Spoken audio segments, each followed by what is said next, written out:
Oi, pessoal, vamos lá, né? Mais uma aula de biologia e agora o tema vírus. Então, vamos às características, né, dos vírus. Primeiro, lembra, né, eles não se encaixam em nenhum dos reinos, né, onde estão os seres vivos, também os domínios, os 3 domínios, ele não se encaixa. Por quê? Porque ele tem características próprias, né? Então, os vírus, eles são seres acelulares. Lembra que o A vem negando, né? Então, eles são seres que não apresentam estrutura celular, certo? Não possuem células, não são formados por células, certo? E eles também não apresentam metabolismo próprio.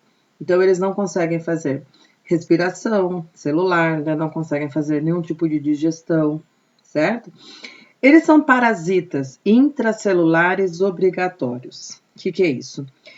Enquanto eles estão fora de uma célula, eles não têm capacidade de nada, nem de reprodução. Então, o vírus, para ele ter algum tipo de atividade, ele tem que estar parasitando uma célula. Então, a gente fala que eles são parasitas intracelulares obrigatórios. Se eles ficam só do lado de fora, não significam nada. Dentro de uma célula, e essa célula estando viva, e esse vírus se apossando dessa célula, né, do metabolismo da célula, ele sim tem agora atividade de multiplicação, e isso é a reprodução viral. Eles são encontrados em todos os reinos e domínios. Então, eles são parasitas de qualquer ser vivo. Parasitas de bactérias, parasitas de protozoários, de animais, de plantas, de fungos, mas eles são específicos, tá? Então, se o vírus ele é parasita de vegetais, pronto, ele é parasita de vegetais. Ele não vai ficar pulando. Ah, ele parasita hoje bactéria, amanhã ele parasita vegetal, depois animal. Não, ele é vírus específico, tá? Agora, são estruturas vivas? Então, essa resposta, né, nós ainda não temos, tá bom? É uma questão que causa debates aí há muito tempo. Por um lado, os vírus não têm metabolismo nem capacidade de reprodução autônoma.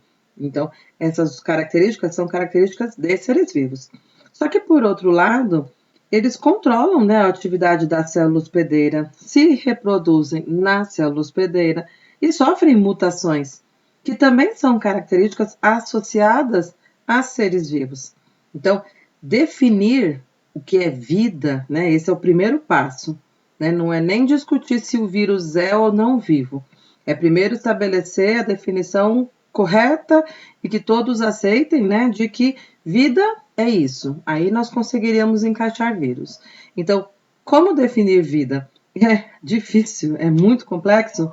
Os vírus a gente considera que são uma transição, tá, entre estruturas não vivas e estruturas vivas, ok? A gente não tem essa resposta, tá bom? Eles são seres com características próprias. Se são vivos, aí é uma outra discussão à parte, mas que também não vamos chegar a nenhum resultado, tá? Como que os vírus foram descobertos, então, né? Então, olha só. A história da descoberta dos vírus começou aí em 1883, com esse pesquisador alemão, Adolf Meyer, e ele estudava, na época, né, a conhecidíssima doença mosaico do fumo, tá bom? E tem aí a imagem, né, da folha do tabaco. E essa doença faz com que as plantas, né, as folhas, se observa aí, elas tenham manchas irregulares e apresentem despigmentação. E aí Mayer descobriu que o mosaico do fumo, ou mosaico do tabaco, como também muitos conhecem, podia ser transmitida de uma planta a outra, quando uma planta sadia, ela era pulverizada com um macerado de folhas doentes. Então, isso levou ele a concluir que a enfermidade, né, essa doença, era causada por um agente infeccioso. E ele era muito conhecedor dos trabalhos do Louis Pasteur, tá? E de outros pesquisadores que haviam identificado algumas bactérias causadoras de doenças em animais. E aí Mayer supôs então que essa doença ela fosse provocada por um micro-organismo. Só que ele tentou diversas vezes, tá? Identificar qual era esse agente infeccioso e tentou identificar ao microscópio, só que sem sucesso, tá? Ele concluiu o quê? Ele falou assim, olha, deve ser uma bactéria muito pequena, né? Uma bactéria que ao microscópio ela é invisível, tá? Mas ficou por isso mesmo. Ele desconfiou que fosse um micro-organismo, mas também não conseguiu identificá-lo. 10 anos depois, nós temos aí o russo, o Dmitry.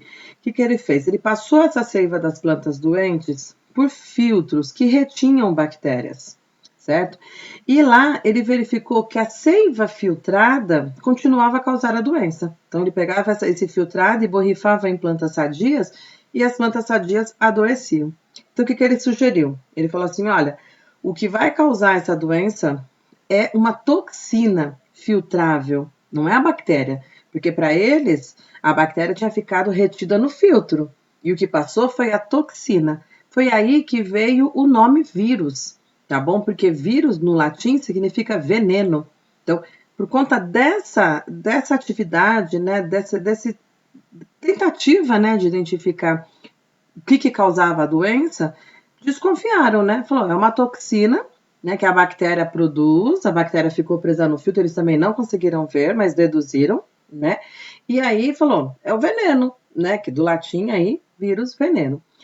Aí em 1898, a gente tem mais um pesquisador aí que realizou experimentos demonstrando que o causador do mosaico do fumo era um agente infeccioso que se reproduzia no hospedeiro e concluiu que era um micro-organismo. Mas aí, olha, só em 1935 é que o americano Wendell conseguiu isolar cristais proteicos do vírus do mosaico do fumo, do tabaco, caracterizando como o primeiro vírus a ser identificado. Então, a visualização só veio ocorrer em 1950, mas pelo menos ele já tinha conseguido isolar os cristais, certo? Descartando aí o que eles achavam que fossem bactérias ou toxinas produzidas pelas bactérias, tá? E aí você tem a imagem de como é, né, esse vírus do tabaco, né, o vírus do mosaico, ok? Que é visível aí ao microscópio eletrônico com esse aumento aí de 90.000 vezes. Então, seria difícil mesmo visualizar com um microscópio menos avantajado, né? A tecnologia tinha que estar também à altura para conseguir visualizar esses seres. E aí, já emendando nesse assunto, né? Como é um vírus, certo? Ele lá falou que ele isolou cristais proteicos, né? Então, lembra que primeiro os vírus não são formados por células, né? Eles são seres acelulares. Então, o que ele tem, né? Então, eles são compostos de pequena quantidade de material genético envolvido por uma cápsula de proteína. Pronto, esse é um vírus. Nada, só isso mesmo, tá? Material genético envolvido por proteína. Ah, mas o citoplasma? Não tem. Núcleo? Não tem. Não tem membrana, tá bom? Não tem citosol, não tem organelas, não tem estruturas que a gente fala que é uma célula, certo? Agora, vamos para algumas observações. Ele tem material genético, beleza. Porém, os vírus eles vão sempre apresentar como material genético DNA ou RNA. Nunca são os dois juntos, tá? Então, se ele tiver DNA, ótimo, ele tem DNA, tá? Pode ser que ele consiga fabricar RNA depois, quando ele se apossar do material genético da célula. Mas agora não, agora ele tem só DNA, envolto por proteína. Ah, não, o vírus tem RNA. Ótimo, ele tem apenas o RNA como material genético. Aí, quando a gente fala material genético, é a informação genética, né, das características desse vírus, certo? Quantos genes tem ali, do que esses genes são capazes de fazer, tá? E uma cápsula de proteína em volta. Essa cápsula de proteína a gente chama de capsídeo, certo? Agora, alguns vírus, você está vendo aí, né, um vírus envelopado, ele tem sim membrana lipoproteica. E membrana lipoproteica é membrana plasmática, certo? Só que, com detalhe, essa membrana plasmática não é do vírus, certo? É originária da célula parasitada. Então, o vírus, ele é parasita. Na hora que ele vai sair, né, se multiplicou numa célula hospedeira, na hora que ele sai, ele acaba levando a membrana plasmática da célula que ele estava parasitando, certo? Ele não tem a capacidade de produzir membrana plasmática, certo? Mas aí a gente divide. Vírus envelopado é o que possui essa membrana que não é dele, ele é adquirido da célula hospedeira, certo? E o vírus nu, o vírus comum. Agora, aqui tem mais algumas imagens com relação a essa diversidade de formas. Então, independente do formato do vírus, tá bom? Você visualiza aí o primeiro, é o vírus do mosaico do tabaco, né? Ele tem esse formato, mas tá vendo? Dentro ele só tem RNA. Pronto, esse é o material genético dele, RNA. E em volta essa cápsula de proteínas. Pronto, nada mais. No do lado você tem um adenovírus, ele já tem uma forma geométrica aí um pouco diferente. Mas dentro ele tem material genético que agora é um DNA, e em volta o capsídeo. Pronto, mais nada. O vírus da gripe, tão famoso, né? Ele é um vírus de RNA com capsídeo e em volta ele tem um envelope membranoso que a gente já viu que não é dele, certo? É da célula hospedeira, quando ele sai, ele leva. E esse que parece um robozinho aí, né? É o bacteriófago, um dos vírus mais estudados. E bacteriófago porque ele é vírus específico de bactérias. E ele tem, tá vendo? O capsídeo, a cauda e as fibras, tudo feito de proteínas, e dentro ele tem como material genético DNA. Então, não importa o formato, a constituição viral vai ser sempre simples, sempre básica. O que vai variar? Se ele tem, se o material genético dele é de DNA ou de RNA, e se ele tem ou não esse envelope do lado de fora, ok? Agora, mais uma observação. Nós sabemos, né, nós estudamos que DNA é fita dupla, que RNA é fita simples. E os vírus, eles vêm para desconstruir todinha essa ideia, tá? Por quê? Porque os vírus, existem vírus que têm DNA fita dupla, mas também tem vírus que têm DNA fita simples. Tem vírus que têm RNA fita simples, como a gente conhece, mas tem vírus que têm RNA fita dupla. Então, mudando, né, um pouquinho, já que eles são tão especiais, até nisso eles se diferenciam do restante, né, dos seres aí que nós estudamos. Tamanho agora, são minúsculos, né, só são visíveis aí ao microscópio eletrônico. Então, você tem aí essa comparação, né, com seres vivos. Então, quando começa lá mostrando a sequoia gigante, que é uma árvore imensa, né, com 100 metros de altura, mas aí você vai lá para onde está o vírus HIV, certo? Ele é bem pequeno, ele tem 100 nanômetros. E a maioria dos vírus, olha, eles vão variando entre 20 e 200 nanômetros. Mas tem os vírus agora, né, recém-descobertos, principalmente, que tem mais de 300 nanômetros. Mas ainda estão em estudo, mas normalmente entre 20 e 200. E aí, olha, ele é um pouco maior que ribossomo, que proteína, e vírus é menor que as bactérias, certo? E agora, com relação ao genoma dele, né, a quantidade de material genético que ele tem, também é bem pequeno. Então, o genoma dos vírus pode apresentar aí de 6 a 120 genes. Enquanto que, olha, o menor genoma de uma bactéria tem 490. E o genoma humano, 27 mil genes. Então, genoma viral extremamente pequeno. Mecanismo viral. Como que um vírus, então, ele faz para entrar numa célula hospedeira, certo? Por 3 maneiras, tá? São 3 mecanismos diferentes que o vírus pode infectar uma célula, né? Então, pode ser pelo processo aí de injeção do seu material genético, fusão do envelope viral, ou pelo processo de endocitose, certo? Englobamento celular.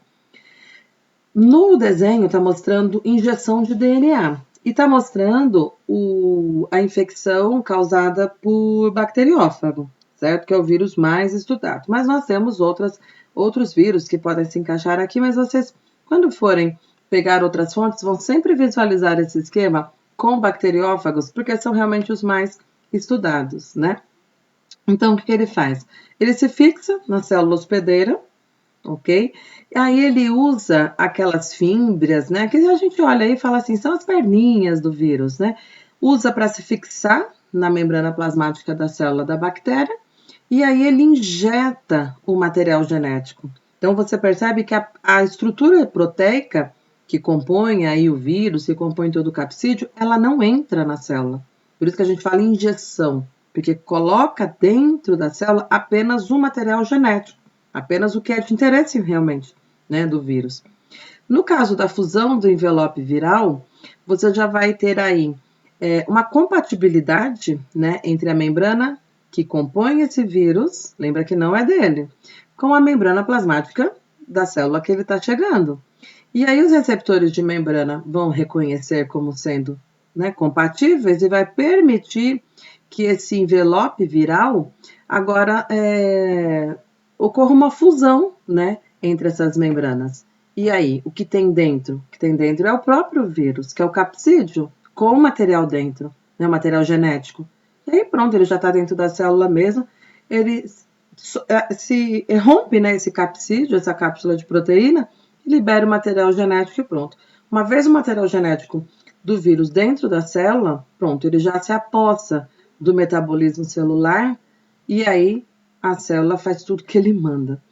Outro processo é por endocitose, onde a célula hospedeira vai englobar, né, vai colocar para dentro toda essa estrutura viral, lá dentro por ação do próprio lisossomo, né? Nesse caso, se for uma bactéria, procedimento de digestão normal. E esse capsídeo vai expor o material genético e a partir daí também tomar conta da célula hospedeira. Então, 3 mecanismos, certo? Injeção, fusão ou endocitose.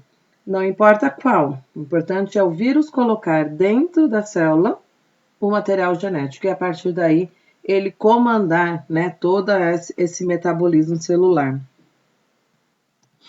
Agora, uma vez que o vírus entrou, como que ele se multiplica, né?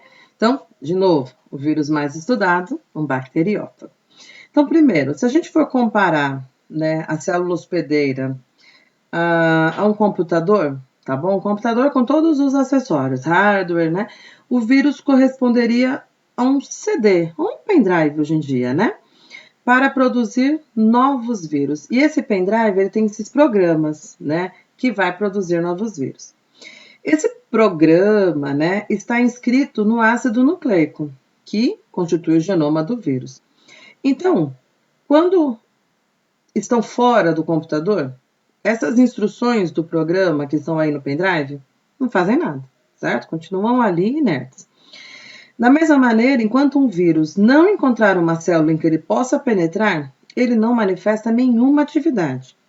Entretanto, ao encontrar a célula hospedeira apropriada, o vírus introduz nela o seu programa genético que entra em ação e passa a utilizar a maquinaria bioquímica celular para a produção de novos vírus. Então, a maneira pela qual os vírus se multiplicam no interior da célula hospedeira vai variar entre os diferentes tipos virais, tá bom? Mas a gente vai fazer essa comparação com o vírus bacteriófago, certo? Bacteriófago, no que eu falei, eles são vírus que afetam, né, que eles atacam apenas as bactérias, tá? E aí, vamos ver como que é todo esse ciclo. Lembrando, olha, lembrando não, né, avisando, né, que esse ciclo, ele demora, em média, 30 minutos, tá bom? 30 minutinhos é o suficiente para ele infectar uma bactéria, produzir milhares de cópias virais e liberar, né, esses vírus para infectar outras células. Então, vamos ver quais as etapas, né? Porque você tem aqui uma representação, simplesmente mostrando como é o processo. Mas, ó, vamos lá. Primeiro, o vírus tem que se aderir à célula hospedeira, certo? Mas aí, olha, tá escrito vírion. O vírion adere à célula hospedeira. Por quê? Porque ele tá fora da célula. Ele é a forma infecciosa, mas ele simplesmente é uma proteína, né, do lado de fora, certo? Depois, ele penetra. Ele perfura a célula hospedeira e injeta o seu DNA. Poderia ser um outro vírus, falando que é por fusão, né? Mas, do mesmo jeito, vai perfurar. Depois, biossíntese. O DNA viral, ele determina a síntese dos componentes virais. Então, ele tem escrito no seu genoma, os genes, né, virais, estão escritos ali e eles estão aptos a comandar certo? O genoma da bactéria. E a partir daí, a bactéria começa a produzir o que está escrito no genoma viral. Aí nós falamos em biossíntese. Maturação. Novos vírions são montados na célula hospedeira. Você percebe que os genes que estavam nesse vírus determinaram que a bactéria fizesse o quê? Fizesse o capsídeo, que compõe a cabeça, fizesse as fímbrias, que compõem essas pernas, digamos assim, copiam o material genético, então faz cópias do DNA viral. Então, a bactéria faz tudo o que o vírus quer agora, é uma linha de montagem, certo? É uma fábrica dentro dessa célula agora. O DNA chegou com a ordem, né? O vírus chegou com a ordem, o DNA chegou. Vamos fazer tudo que está escrito ali. E o que está escrito ali? Tudo sobre o vírus, tudo para o vírus. Fazer apenas cópias de partes do vírus. E aí, o que acontece? A montagem, né? Agora, esses vírus são montados ainda no interior da célula hospedeira e depois que eles são montados, eles são liberados, ok? E aí a célula libera essas partículas virais. Porém, repara que essa célula sofreu lise, né? Então, essa célula foi destruída ao troco de produzir milhares de cópias virais. Então, só que tem um porém. O ciclo do vírus, esse que eu mostrei para vocês, ele está representado aqui como ciclo lítico, tá bom? Então, por quê? Porque o vírus, ele pode seguir dois caminhos no interior da célula, tá? Primeiro, vai infectar a célula, né? Vai infectar, vai penetrar aí o material genético. Isso é o início, não tem como fugir. Só que esse material genético, ele pode seguir dois caminhos. Então, o que eu mostrei foi o ciclo lítico, onde o DNA é incorporado, a célula hospedeira vai fazer tudo pro vírus, vai fazer partes dos vírus, depois vai montar, a célula se rompe e libera essas partículas virais para infectar outras células. Mas, muitas vezes, esse material genético pode ficar o que a gente diz assim, adormecido dentro da célula hospedeira. Mas como esse vírus é um vírus de DNA, tá vendo? Esse DNA ele pode se incorporar ao DNA da célula hospedeira, nesse caso uma bactéria. Então, ó, ocasionalmente o profago solta-se do cromossomo bacteriano e inicia um ciclo lítico, tá? Ele se incorpora ao DNA bacteriano. Aí as bactérias, quando seguem o seu ciclo de vida normal, a bactéria vai se dividir, a bactéria se reproduz muito facilmente, né? A divisão binária lá, que uma célula se divide em duas. E aí o que acontece? Quando a bactéria se divide, ela também faz uma cópia desse material genético. E aí, cada bactéria que se origina tem uma cópia desse material genético. Olha que maneira inteligente desse vírus se propagar, né? De aumentar a sua população aí discretamente. Mas aí o que acontece? Esse material genético que foi incorporado pode dar um start, né? Em algum momento essas bactérias elas têm aí um comando por esse genoma viral que está ali inserido e desencadeia o ciclo lítico. Então, imagina agora, entrou um vírus, né? Entrou um material genético em uma bactéria. Mas lembra, a bactéria se reproduz a cada meia hora. Então imagina daqui 10 horas. Quantas bactérias não têm o mesmo genoma viral inserido? E aí nesse start, todas as bactérias partem para o ciclo lítico. E aí quantos vírus não foram produzidos, tá? Então a gente costuma falar que o ciclo lítico é o ciclo da destruição celular. O vírus se reproduz maravilhosamente bem, tem milhares de cópias dele, mas é o ciclo que resulta em morte celular. Agora, o ciclo lisogênico, a gente fala que é o ciclo latente, né? Porque esse vírus fica ali dentro da bactéria, adormecido, sem causar nada, tá disfarçadinho, mas ele tá só se multiplicando, né? Só fazendo aí a sua multiplicação, porém apenas do DNA. Mas a qualquer momento ele toma conta e aí Pronto, parte por ciclo lítico e a partir daí milhares de cópias são feitas. Mas só lembrando, né?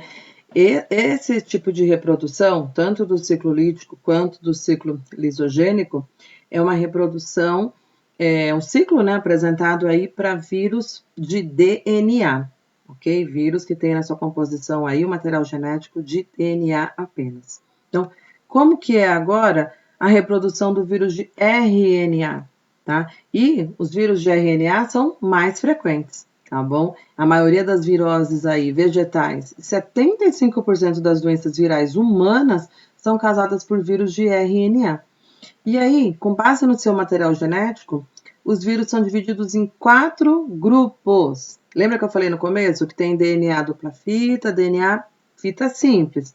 Mas olha o que acontece agora com o RNA. Tem RNA fita simples positiva, mas tem RNA fita simples negativa. Tem RNA de fita simples positiva e RNA de fita dupla, tá? Só que o primeiro, além dele ser RNA de fita simples positiva, ele tem uma enzima chamada transcriptase reversa. Esse é o famoso vírus, tá? O HIV, né? O vírus que vai causar aí a AIDS, tá? Ele é o vírus de fita simples, então é vírus de RNA de fita simples, porém ele carrega uma enzima chamada transcriptase reversa. O que é um RNA de fita simples positiva? O RNA viral, ele funciona como RNA mensageiro. Lembra qual que é o RNA mensageiro? Ele é o RNA que contém a informação que vai ser lida, né, por RNA transportador, por RNA ribossômico, então ele contém a informação que deve ser obedecida imediatamente, né? Então ele tem um RNA que funciona como esse RNA mensageiro. E aí, produzindo as proteínas virais, e a partir daí, dessa fita positiva, ele transcreve uma molécula de DNA molde. Mas para isso ele precisa da transcriptase reversa. Lembra que a gente estudou que, primeiro, o ser vivo tem DNA dentro do núcleo, o DNA faz uma cópia, né, da informação genética ali, mas faz uma cópia traduzindo para o RNA. Esse RNA vai lá para o citoplasma e lá é fabricada uma proteína. Essa é a sequência. DNA sintetiza RNA, que vai fabricar uma proteína. Tem a informação para fabricar uma proteína. Agora, esse vírus de RNA, ele faz tudo ao contrário. Ele entra na célula como RNA, certo? O RNA, ele é mensageiro. Ele tem a informação para produzir o que ele quiser agora. Mas ele tem essa enzima transcriptase reversa que faz ao contrário. A partir do molde de RNA que ele apresenta, vai ser fabricado DNA.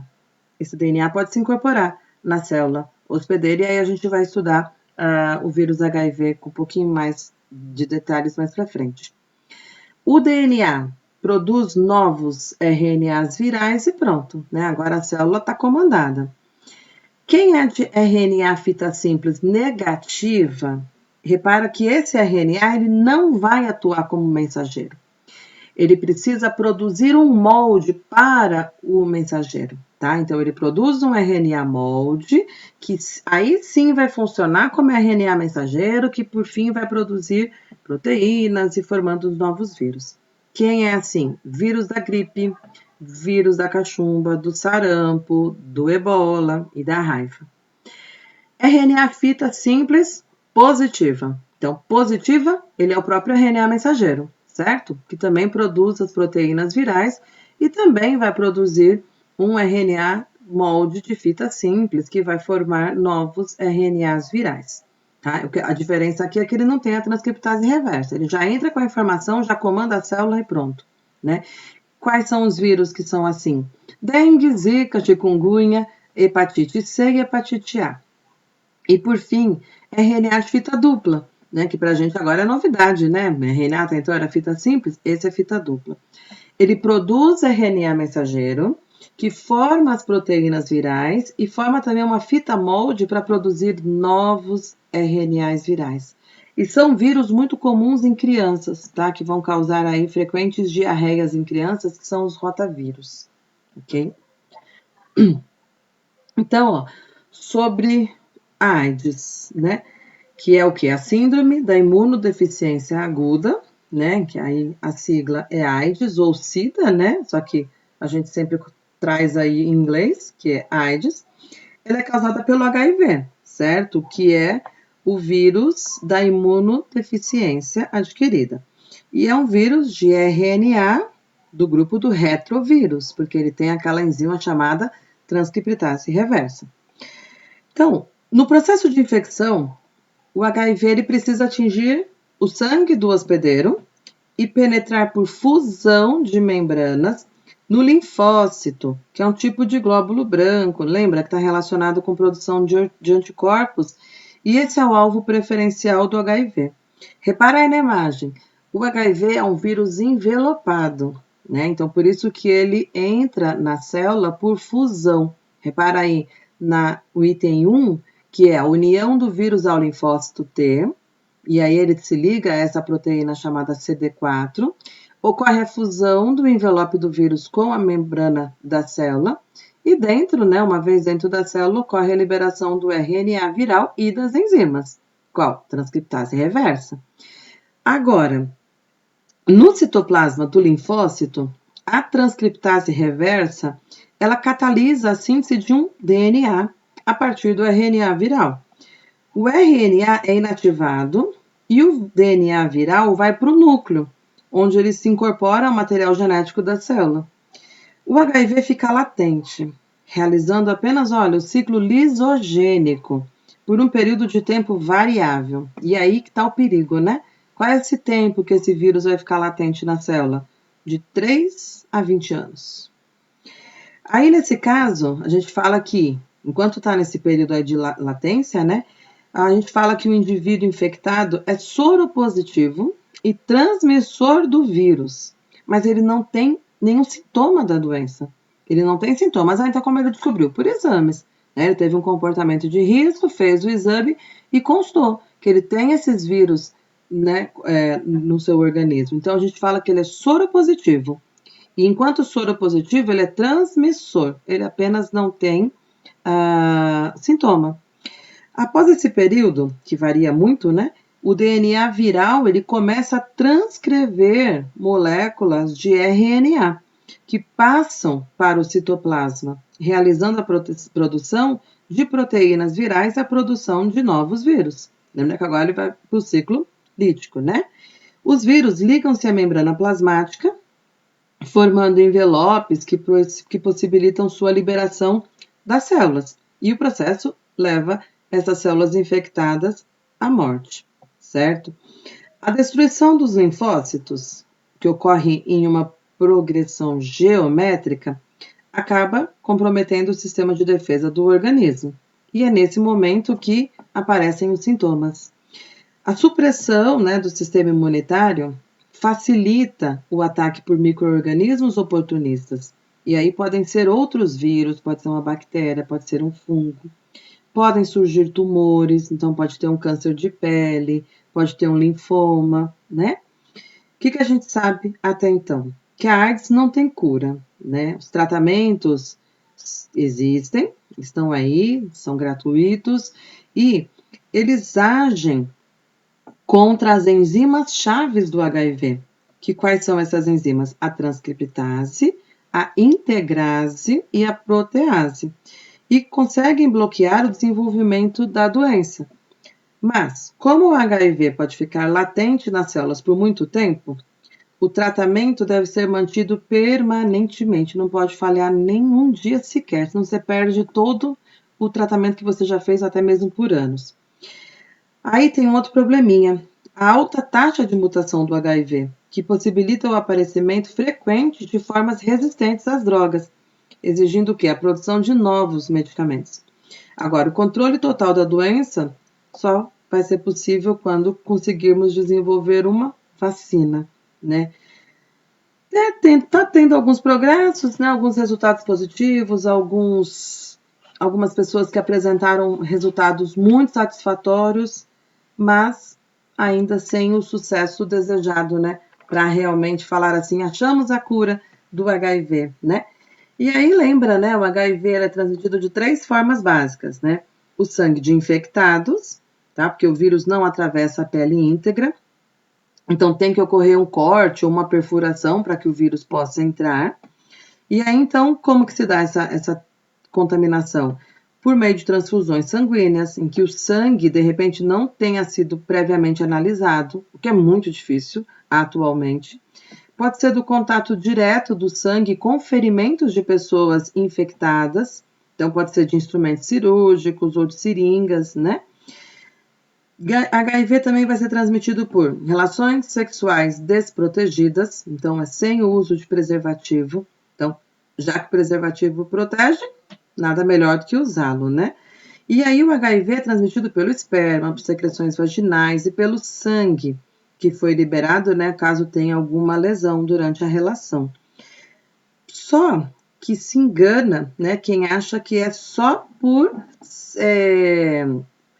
pelo método sexual apenas vaginal, né? Então pode também ocorrer durante relações orais, né? Porque pode ter alguma ferida e aí pode passar essa secreção para outra pessoa e ser contaminada.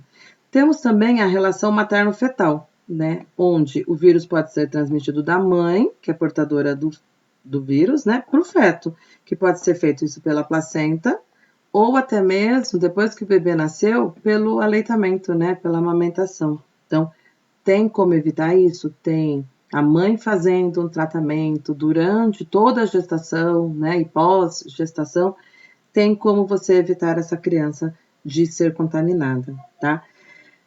Prevenção. Como esses são os modos de transmissão, né? Envolve aí, né, cuidados com o sangue. Então, sempre que for mexer em uma pessoa machucada, usar uma luva, evitar compartilhamento de objetos perfurantes, né? E preservativo sempre, né? Essa é a regra, ok? E aí, para fechar essa aula, as viroses mais importantes, certo? É claro que a gente não consegue colocar todas aqui e ficaria horas falando com vocês, tá? Então, aqui estão as doenças, se são vírus de DNA ou de RNA. As características são doenças muito comuns, né? Então, apenas para você relembrar mesmo quais são as características de cada uma dessas doenças, como se transmite e como se previne, né? Aqui tem algumas, olha, resfriado, gripe, né? E aqui a continuação, porque são muitas, né? Mesmo sendo apenas as mais importantes, a lista é grande.